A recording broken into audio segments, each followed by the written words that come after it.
ಹೆಣ್ಣಿನ ಕೈ ಜಗತ್ತಿನ ತೊಟ್ಟಿಲನೇ ತೂಗಬಹುದು ಅಥವಾ ತೂಗಬಲ್ಲದು ಎಂಬ ಅರಿವಿದ್ದರೂ ಆ ಕೈ ಮನೆಯ ತೊಟ್ಟಿಲನ್ನೇ ಅಷ್ಟೇ ತೂಗುತ್ತಿರಲಿ ಎಂಬ ಶಪಥ ಪುರುಷೋತ್ತಮರದು. ಹೀಗಾಗಿ ಇವತ್ತಿನ ವ್ಯವಸ್ಥೆಗೆ ನಾವು ಬಂದಿದ್ದೀವಿ.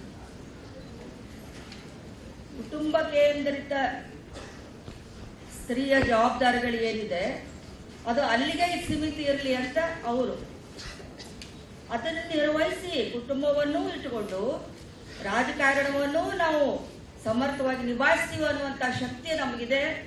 ನಾವು ಅದನ್ನು ನಿಮ್ಗೆ ತೋರಿಸ್ತೀವಿ ಅಂತ ಅನ್ನುವಂಥ ಒಂದು ಹಠ, ಒಂದು ಸಮಾನತೆಯ ಕೂಗು ನಮ್ಮ ಹೆಣ್ಮಕ್ಳು. ಹಿಂಗಾಗಿ ಯಾರನ್ನು ರಾಜಕಾರಣ ಮಾಡಬೇಕು ಅಂದ್ರೆ ಕುಟುಂಬವನ್ನು ಬಿಡಬೇಕು ಅಂತ ಅಲ್ಲ. ಕುಟುಂಬ ಒಂದು ಹೆಣ್ಣಿನ ಅವಿಭಾಜ್ಯ ಅಂಗ. ಅದನ್ನೂ ಚಂದಗೆ ನೋಡಿಕೊಂಡು ಹೊರಗಿನ ಉಸ್ತುವಾರಿಗಳನ್ನು ಇನ್ನೂ ಶಿಸ್ತಿನಿಂದ ಒಂದು ಕುಟುಂಬವನ್ನು ಸಮರ್ಥವಾಗಿ ನೋಡಿಕೊಳ್ಳಬಲ್ಲಂತಹ ತಾಯಿ ಇಡೀ ಜಗತ್ತನ್ನು ಕೂಡ ಅಷ್ಟೇ ಸಮರ್ಥವಾಗಿ ನೋಡಬಲ್ಲಳು.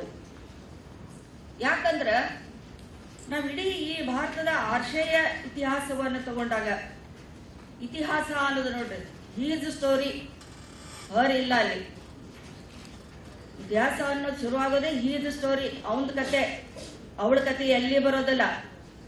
ಅಲ್ಲಿಂದ ನೋಡಿದಾಗನು ಹೆಣ್ಮಕ್ಳು ಗಂಡು ಮಕ್ಕಳಿಗೆ ಸರಿಯಾಗಿ ರಾಜ್ಯವನ್ನು ಕಟ್ಟ್ಯಾರ ಮತ್ತು ಸಮರ್ಥವಾಗಿ ಆಳಿದ್ದಾರ ರಾಜ್ಯವನ್ನ. ರಣರಂಗದೊಳಗೆ ಗಂಡು ಮಕ್ಕಳು ಸರಿಯಾಗಿ ಯುದ್ಧ ಮಾಡ್ಯಾರ. ಬರೀ ಯುದ್ಧ ಮಾಡೋದು ಒಬ್ಬರೇ ಅಲ್ಲ, ಮಕ್ಕಳನ್ನ ಬೆನ್ನಿಗೆ ಕಟ್ಕೊಂಡು ಯುದ್ಧ ಮಾಡಿದ ಹೆಣ್ಮಕ್ಕಳ ಕಥೆಗಳನ್ನು ನಾವು ಓದಿವಿ. ತಾಯಿ ಎಲ್ಲೂ ತಾಯಿ, ರಣರಂಗದಲ್ಲೂ ತಾಯಿ, ಒಂದು ಕುಟುಂಬ ವ್ಯವಸ್ಥೆಯಲ್ಲೂ ತಾಯಿ, ಸಾಮಾಜಿಕ ವ್ಯವಸ್ಥೆಯಲ್ಲೂ ತಾಯಿ, ರಾಜಕೀಯ ವ್ಯವಸ್ಥೆಯಲ್ಲೂ ಕೂಡ ತಾಯಿ. ಅದಕ್ಕೆ ತಾಯಿಗೆ ಯಾರನ್ನು ಹಿತವಚನ ಹೇಳೋದಿರುವುದಿಲ್ಲ. ರಕ್ತಗತವಾಗಿ ಅವಳಲ್ಲಿ ಒಂದು ಕುಟುಂಬ ಕೊಟ್ಟರು ಅಷ್ಟೇ, ಒಂದು ರಾಜ್ಯ ಕೊಟ್ಟರು ಅಷ್ಟೇ, ಒಂದು ಪಾಲನಾ ಗುಣದಿಂದ ಅವಳು ಸಮರ್ಥವಾಗಿ ಅದನ್ನ ನಿಭಾಯಿಸ್ತಾಳೆ. ಆದ್ರೆ ಸ್ವಾತಂತ್ರ್ಯೋತ್ತರ ಭಾರತದ ಸ್ಥಿತಿಯೊಳಗ ನಾವು ಬಹಳ ನಮ್ಮ ಗ್ರಹಿಕೆಗಳು ಇತ್ತೀಚಿನ ವರ್ಷಗಳಲ್ಲಿ ನಾವು ನಮ್ಮ ನಿರೀಕ್ಷಿತ ಪ್ರಮಾಣದಲ್ಲಿ ಆಗಬೇಕಾದಷ್ಟು ಹೆಣ್ಮಕ್ಕಳ ಪ್ರವೇಶ ರಾಜಕಾರಣದಲ್ಲಿ ಅಥವಾ ರಾಜಕೀಯದಲ್ಲಿ ಆಗಿಲ್ಲ.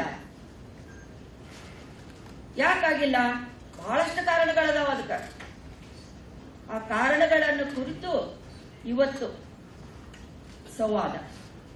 ಹೆಣ್ಣು ಮಕ್ಕಳೇ ರಾಜಕಾರಣದಲ್ಲಿ ಪರಿಣಿತರಾದವರು, ರಾಜಕಾರಣದಲ್ಲಿ ಸಾಕಷ್ಟು ಅನುಭವ ಇದ್ದವರು, ರಾಜಕಾರಣದಲ್ಲಿ ತಜ್ಞರಿದ್ದವರು ಮತ್ತು ತಮ್ಮ ಕುಟುಂಬಗಳನ್ನು ಕಟ್ಟಿಕೊಂಡು ಎರಡೂ ಜವಾಬ್ದಾರಿಗಳನ್ನು ಸಮರ್ಥವಾಗಿ ನಿರ್ವಹಿಸಿದವರು, ಒಳ್ಳೆ ಹೆಸರು ಮಾಡಿದವರು, ಪ್ರಾಮಾಣಿಕವಾಗಿರೋರು ಅನೇಕ ಜನ ಹೆಣ್ಮಕ್ಕಳು ಇವತ್ತು ನಮ್ಮ ಜೊತೆ ಬಂದಾರ.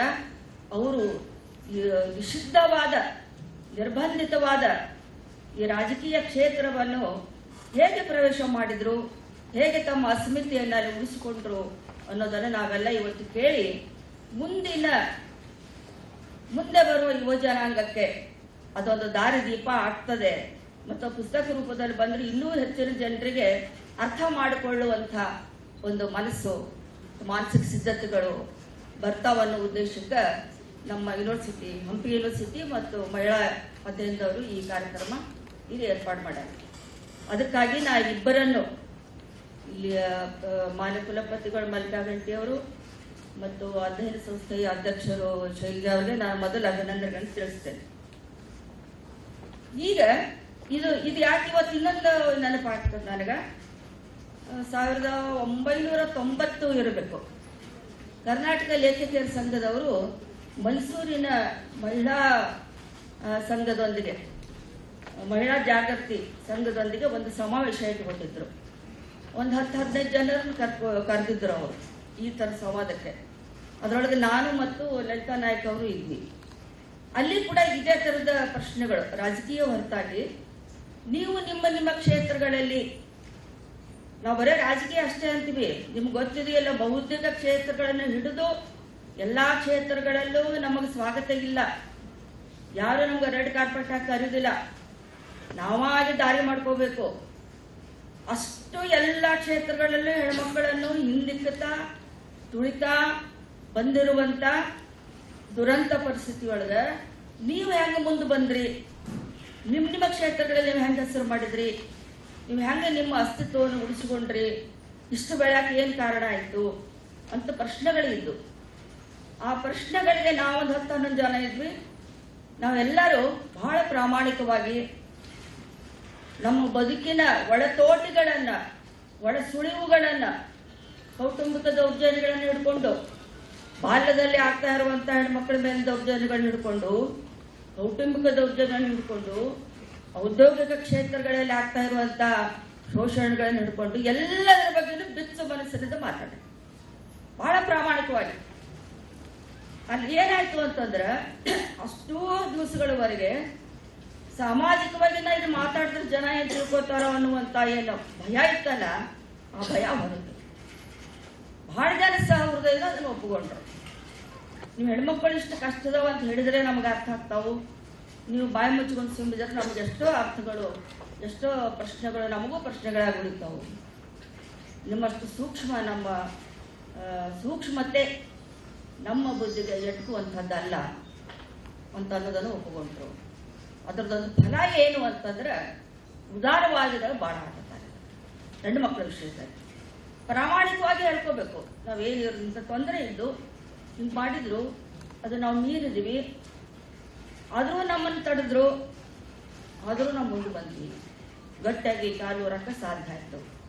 ಅದಕ್ಕೆಲ್ಲ ಆಮೇಲೆ ಸಹಕಾರ ಸಿಕ್ತು ಅನ್ನೋದನ್ನ ನಾವು ಅವತ್ತು, ಈಗ 20-25 ವರ್ಷಗಳ ಹಿಂದೆ, ಅದು ವರ್ಷ ಲೇಖಕಿಯರ ಸಂಘದವರು ಅದನ್ನು ಮುಂದುವರ್ಸ್ಕೊಂಡು ಬಂದರು. ಲೇಖ ಲೋಕ ಅಂತ ಪುಸ್ತಕ ಮಾಡ್ಕೊಂಡು ಬಂದರು. ಇವತ್ತಿಗೂ MA ಓದೋ ಹುಡುಗರು ಅದನ್ನು ಬಹಳ ಆಸಕ್ತಿಯಿಂದ ಓದ್ತಾರೆ, ಆ ಚರಿತ್ರೆಗಳನ್ನು, ನಮಗೆ ಅದು ಮುಂದಿನ ಬೆಳಕು ಅಂತ. ಹಾಗೇನೆ ರಾಜಕೀಯ ಕ್ಷೇತ್ರವನ್ನು ಬಿಟ್ಟು ಅಲ್ಲಿರೋರು ಸಾಹಿತಿಗಳು, ಕಲಾವಿದರು, ಸಿನಿಮಾದವರು, ಕಿರುತೆರೆಯವರು ಇದ್ರು. ರಾಜಕೀಯದವರು ಇರಲಿಲ್ಲ. ಲಲಿತಾ ನಾಯಕ್ ಒಬ್ಬರೇ ಇದ್ರು. ಅವರು ಅಲ್ಲಿಯವರೆಗಿನ ಬದುಕನ್ನು ತಮ್ಮ ತಳವಾರದಿಂದ ಬಂದರೂ ಕೂಡ ತಾನು ಸಾಧಿಸಿದ ಸಾಧನೆಗಳು, ತನಗೆ ಬಂದ ತೊಂದರೆಗಳನ್ನೆಲ್ಲ ಅವರು ಅಲ್ಲಿ ಬಿಟ್ಟುಕೊಟ್ರು ಮತ್ತು ಹೇಳ್ಕೊಂಡ್ರು. ಆಮೇಲೆ ಅವ್ರು ಗಟ್ಟಿಯಾಗಿ ತಳ ಊರಿದ್ರು. ಆಮೇಲೆ ಏನೇನೋ ರಾಜಕೀಯ ಕಾರಣಗಳಾದವು. ಆದರೂ ಇವತ್ತಿಗೂ ನಮ್ಮ ಎಲ್ಲ ಹೆಣ್ಮಕ್ಳು, ನಮ್ಮ ರಾಜಕೀಯ ಕ್ಷೇತ್ರದ ಎಲ್ಲ ಹೆಣ್ಮಕ್ಳು ಇವತ್ತು ಒಳ್ಳೆ ಪ್ರಾಮಾಣಿಕ ಹೆಸರು ಉಳಿಸ್ಕೊಂಡಾರ ಅನ್ನೋದೇ ನಮಗೊಂದು ಹೆಮ್ಮೆ ವಿಷಯ. ಈ ಹಿನ್ನೆಲೆಯೊಳಗ ನಾವು ಇವತ್ತು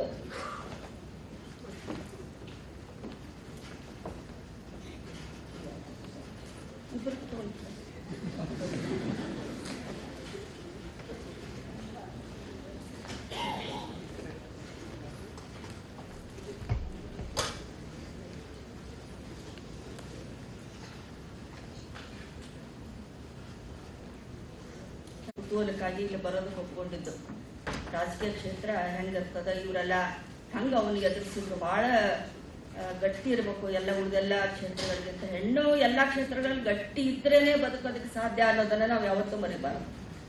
ಬರೀ ಒಂದು ರಾಜಕೀಯ ಅಲ್ಲ, ಎಲ್ಲ ದೃಷ್ಟಿಗಳಲ್ಲಿ ಅಂತ ಒಂದು ಹಿನ್ನೆಲೆಯೊಳಗ ಎಲ್ಲ ನಿರ್ಭೀತತನ ಮಾತುಗಳನ್ನ ಆಡುವಾಗಿನ ಪ್ರಾಮಾಣಿಕತೆ, ಇವು ನಮ್ಮ ಬದುಕಿನಲ್ಲಿ ಇದ್ರ ಜನ ಅದನ್ನ ನಂಬುತ್ತಾರ ಮತ್ತು ಸಪೋರ್ಟ್ ಮಾಡ್ತಾರ. ಅದು ಒಂದು ಅಂಶ ನಾನು ನನ್ನ ಬರವಣಿಗೆಯಿಂದ ನಾನು ಅದನ್ನ ಒಪ್ಕೊಂಡಿದ್ದೇನೆ. ಎಲ್ಲಿವರೆಗೆ ನಾವು ಪ್ರಾಮಾಣಿಕವಾಗಿರ್ತೀವಿ ಅಲ್ಲಿವರೆಗೂ ಜನ ನಮ್ಮನ್ನು ನಂಬುತ್ತಾರ, ಅಲ್ಲಿವರೆಗೂ ನಮ್ಮ ಅಸ್ಮಿತೆ ಕೂಡ ಇರ್ತದ ಅಂತ. ಅದು ಎಲ್ಲ ಕ್ಷೇತ್ರಗಳಿಗೂ ಅದು ಅನ್ವಯ ಆಗ್ತದೆ. ಮತ್ತು ಒಂದು ಪುಸ್ತಕದ ನೆನಪಾಗತ್ತದ ನನಗೆ, 6ನೇ ಹೆಂಡತಿ ಆತ್ಮಕಥೆ ಅಂತ. ನೀವು ಓದಿರ್ಬೇಕು ಬಹಳ ಜನ. ತೆಹಮೀನಾ ದುರ್ರಾನಿ ಅಂತ ಪಾಕಿಸ್ತಾನದ ರಾಜಕೀಯ ಹೆಣ್ಮಗಳು. ಆದ ಕಥೆ ಅದು. ಅವಳ ಗಂಡ ದೊಡ್ಡ ರಾಜಕೀಯ ನಾಯಕ. ಇವಳನ್ನ 6ನೇ ಹೆಂಡತಿಯಾಗಿ ಮಾಡ್ಕೊಂಡು ಬಂದ ದುರ್ರಾನಿಯನ್ನ. ಬಹಳ ತುಳಿಯೋದಕ್ಕೆ ಪ್ರಯತ್ನ ಮಾಡಿದ. ಅವಳು ಗರ್ಭಿಣಿ ಆದಾಗ ಹೊಟ್ಟೆಗೆ ಒದಿಯೋದು, ಕೂಸಿನ ಎತ್ತಿ ಗಾಡಿಗೆ ಬಿಸಾಕೋದು, ಅವಳ ಮೇಲೆ ಅನುಮಾನ, ಮತ್ತೆ ಏನು ಕೇಳಂಗಿಲ್ಲ, ಕೇರ್ಲೆಸ್ ಮಾಡೋದು, ಹೊಡೆಯೋದು, ಬಡಿಯೋದು. ಎಜುಕೇಟೆಡ್ ಹೆಣ್ಮಗಳು, ಅವಳು ಶ್ರೀಮಂತ ಹೆಣ್ಮಗಳು, ಸದಾ ಅವಳ ಮೇಲೆ ದಬ್ಬಾಳಕ್ಕೆ.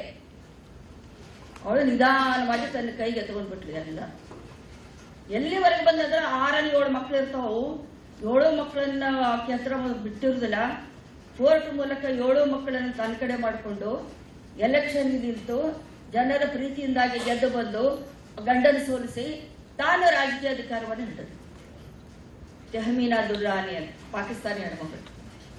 ಆ ಪುಸ್ತಕ ಇಷ್ಟು ದೊಡ್ಡದು. ಅದನ್ನ ಓದ್ತಿದ್ರೆ ನಮ್ಗೆ ಹೆಣ್ಮಕ್ಳಿಗೆ ನಮ್ಮಲ್ಲೇನೋ ಇಂಥ ಸಮರ್ಥ ಹೆಣ್ಮಕ್ಳು ಬರ್ತಾರ. ಯಾವಾಗ ಅಂತಂದ್ರೆ ನಮ್ಮ ಬದುಕನ್ನ ನಾವು ಗಟ್ಟಿಯಾಗಿ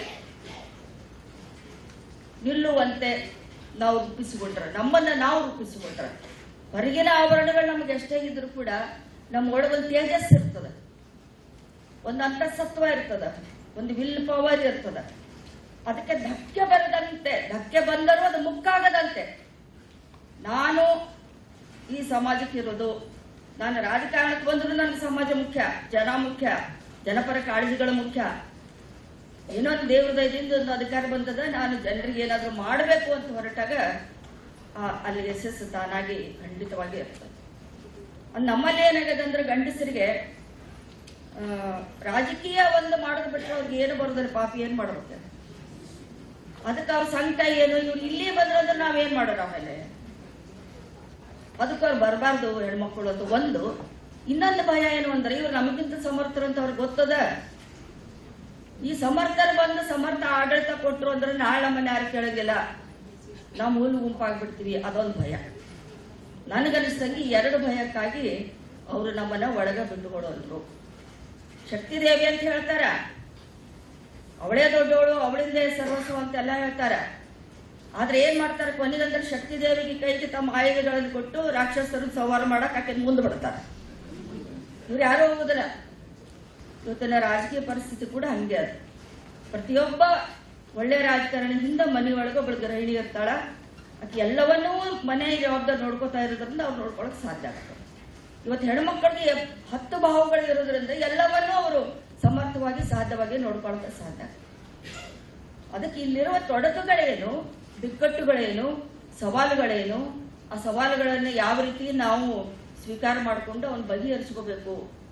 ಒಂದು ಸಖ್ಯ ಭಾವದಲ್ಲಿ, ಪುರುಷ ದ್ವೇಷದಲ್ಲಿ ಅಲ್ಲ, ಜಗಳಗಂಟರಾಗಿ ಅಲ್ಲ, ಒಂದು ಸಮನ್ವಯ ರೀತಿಯಲ್ಲಿ ಯಾವ ರೀತಿ ನಾವು ಬಗೆಹರಿಸಿಕೊಂಡು ಇದನ್ನ ನಾವು ಗಟ್ಟಿಗೊಳಿಸಬೇಕು, ಈ ದಾರಿಯನ್ನ, ಈ ಪ್ರವೇಶವನ್ನ ಅನ್ನೋದಕ್ಕೆ ಇವತ್ತು ಈ ಕಾರ್ಯಕ್ರಮ ಇವತ್ತು ಮತ್ತು ನಾಳೆ 2 ದಿನ ನಡೀತಾ ಇದೆ. 2 ದಿನದಲ್ಲಿ ಇಷ್ಟೊಂದು ಜನ ಆಸಕ್ತರು ಬಂದಿರಿ. ಮತ್ತು ಅದನ್ನ ನಿಮ್ಮ ಹೆಣ್ಣು ಮಕ್ಕಳಿಗೂ ಕೂಡ ನೀವು ಅದನ್ನ ಅನ್ವಯ ಮಾಡ್ಕೋಬೇಕು, ಬರ ಕೇಳಿ ಹೋಗೋದಲ್ಲ. ನಮ್ಮ ಹೆಣ್ಮಕ್ಕಳು ಕೂಡ ಅಂತ ಒಂದು ಪ್ರಯತ್ನ ಮಾಡಬೇಕು. ಆ ಕಾಲ ಈಗ ಬಂದಿದೆ, ಹೆಣ್ಮಕ್ಕಳ ಕೈಯಲ್ಲಿ ಆಡಳಿತ ಬಂದರೆ ಎಷ್ಟು ಹೇಗಿರುತ್ತೆ ಜಗತ್ತು ಅನ್ನುವ ಕಲ್ಪನೆ. ಅದಕ್ಕೆ ಆ ಉದ್ದೇಶದಿಂದ ಇಟ್ಟಂತ ಈ ಕಾರ್ಯಕ್ರಮವನ್ನು ನಾವು ಬಹಳ ಸಂತೋಷದಿಂದ ಉದ್ಘಾಟನೆ ಮಾಡೀನಿ. ಮತ್ತು ಅಷ್ಟೇ ಸಂತೋಷದಿಂದ 2 ದಿನಗಳ ಕಾಲನೂ ಈ ಸಂವಾದಗಳಲ್ಲಿ ನೀವೆಲ್ಲ ಪಾಲ್ಗೊಂಡು ಹೊಸ ವಿಚಾರಗಳನ್ನ, ಹೊಸ ಚಿಂತನೆಗಳನ್ನ ನಾವು ತಗೊಂಡು ಹೋಗೋಣ. ಮತ್ತು ಅವ್ರ ಜೊತೆ ನಾವು ಕೈ ಜೋಡಿಸೋಣ. ಮುಂದೆ ರಾಜಕೀಯಕ್ಕೆ ಬರುವ ಹೆಣ್ಮಕ್ಕಳಿಗೆ ನಾವು ಸಪೋರ್ಟ್ ಮಾಡೋಣ. ಒಂದು ಕಾಲ ಬರಲಿ, ಒಳ್ಳೆ ಕಾಲ ಬರುತ್ತೆ, ಬರಲಿ ಅಂತ ಹೇಳಿ ನನ್ನ ಮಾತುಗಳನ್ನು ಮುಗಿಸ್ತೀನಿ. ನಮಸ್ಕಾರ.